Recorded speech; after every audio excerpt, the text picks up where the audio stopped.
It's not about what you do, it's about what God is doing in you. It's not about what you do, it's about what God is doing in you. Yeah, and that's really important for us to hear that at the front end of the message, because James, it's a very practical book. It's one of the things that a lot of people love about the letter that James wrote. It's very practical, filled with lots of great implications for life, but it's also a faith-filled book as well.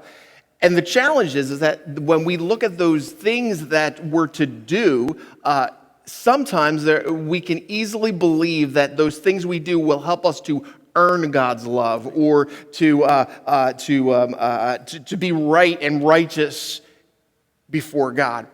Also, if we don't do things, we can have another assumption, and that's that God's angry with us, that God is disappointed with us, that God doesn't love us.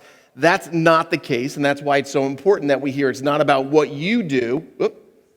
It's not about what you do. It's about what God is doing in you. Because there's nothing that we can do to earn or even lose God's unconditional love for us.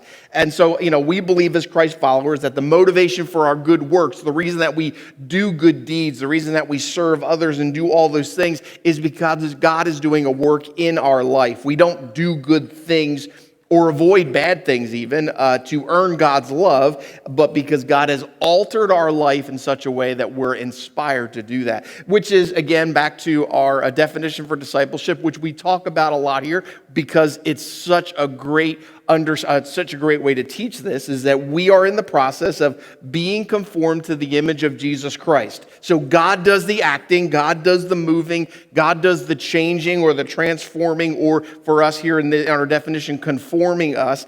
We are in the process of being conformed to the image of Jesus Christ for the sake of others. Jeff already mentioned that, for the sake of others, because our response to all that God is doing in our lives is that we want to serve and be a part of our world for the sake of others.